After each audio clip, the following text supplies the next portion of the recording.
இந்தாங்க உங்க அசலும் வட்டியும். சுத்தமா கணக்கு தீர்ந்து போச்சு. நான் என்ன சொல்ல வரேன்னா, சொல்லுங்க. பில்டிங்க கட்டி முடிக்கிறதுக்கு மொத்தம் எவ்வளவு பணம் தேவைன்னு சொல்லிட்டீங்கன்னா ஒரே லாட்டா கொடுத்துறேன். தேங்க்ஸ். எப்போ தேவையோ அப்போ வாங்கிக்கிறேன்.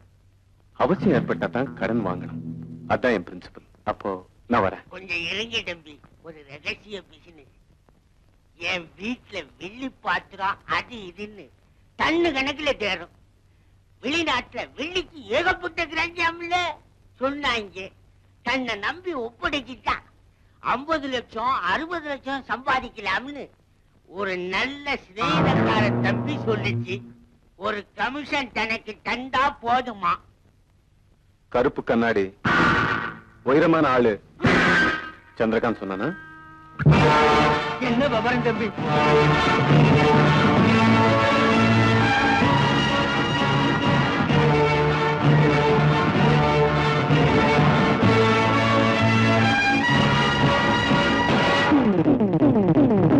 புலிபால தொட்ட தலையிலேயே தட்டிட்டேன். முடிஞ்சா புலி வாயிலேயே கையை விடுவேன். பயப்பட மாட்டேன். நான் டைகர். நான் ஹண்டர். கந்தா கார்த்திகேயா, இன்னைக்கு நிறைய வேலை இருக்கு. உங்ககிட்ட எனக்கு நிறைய வேலை இருக்கு. நான் புறப்படுறேன். நீங்க உட்காடுறீங்க.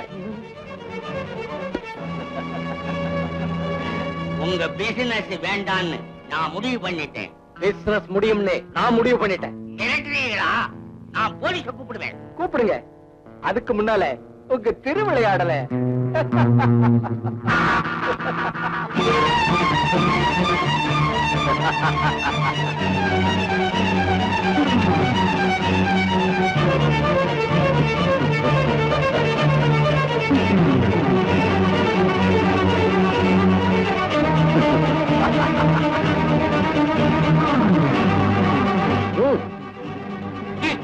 அசிங்கத்தை எல்லாம் படம் எடுத்து அத காட்டி என்ன மிரட்டுறியா?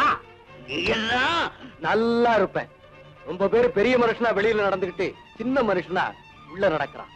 அவங்க எல்லாத்தையும் எக்ஸ்போஸ் பண்ணி காட்டுறேன். இது சின்னத்தனமான வேலை. சீர்திருத்த வேலை. காந்தி எல்லாம் பிறந்த நாடு கச்சடாயிடக்கூடாதுன்னு நான் நினைக்கிறேன். இத போஸ்டர் அடிச்சு விட்டேன்னா போட்டுறாதே தம்பி, போட்டுறாதே. உன் காய பிடிக்குது, கைய பிடிக்குது. புடி, நல்லா புடி. அதோட கண்டினியூவா நான் கேட்கிற அமௌண்ட் அடி. இப்போதைக்கு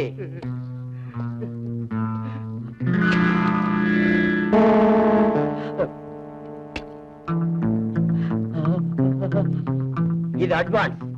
நான் வரேன்.